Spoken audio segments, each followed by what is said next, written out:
preparing. We are under a violent siege in Minnesota right now, and I mean that literally. And I need you all to do me a favor. I need you to stop focusing on just what ICE is doing and how bad it is and start focusing on how they're doing it. They're changing their tactics and strategies rapidly now more than ever and finding ways to blend in, finding ways to operate faster and attempt to outmaneuver us and otherwise be able to use new suppression tactics to bait people out and to be able to basically crush any resistance. The majority of agents are no longer concerned with wearing face masks whatsoever. They've traded them out for baseball caps and sunglasses, beanies and sunglasses, beanies with pom-poms on the end of them, especially for female presenting agents. They've started switching the clothing that they're wearing from tactical gear to hoodies with canvas or utility jackets over them, puffy jackets. They started wearing colored buffs from North Face, from REI. They've switched to wearing blue jeans and khaki. They're minimalizing the amount of camo that they're wearing, tactical gear or grayscale like coloration within their clothing. It's important to note all these things because they're trying to blend in with the Midwest, not just prepare for the cold weather, but blend in as all of us. They're starting to disguise themselves as Uber drivers, maintenance workers, construction workers, student drivers. They're contracting out with local businesses so that way they can use their vehicles.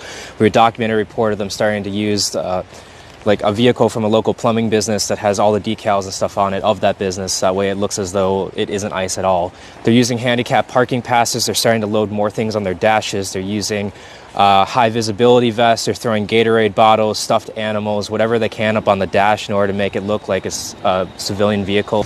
Even more critical to be aware of, they're starting to wear orange whistles on them too, blending in with the crowd. We know already that they're in our rapid response chats, but it looks like they've started to infiltrate themselves within places where protests are happening and like responder teams that are out on corners and stuff. They could be starting to send us false information, but we do know they're starting to use the information that we're sending into the chats in order to be able to quickly move to different locations and otherwise continue to play this cat and mouse chase. As of today, I got a report from a local elementary school that they've identified the fact that ICE agents have started sending out emails to families, letting them know that they are willing to go and help with like food services and stuff for those that need it. The school has been directing to parents and kids that they should only go through the school's social workers, but the fact that ICE is trying to bait people out and use that as a method for being able to abduct them is incredibly concerning.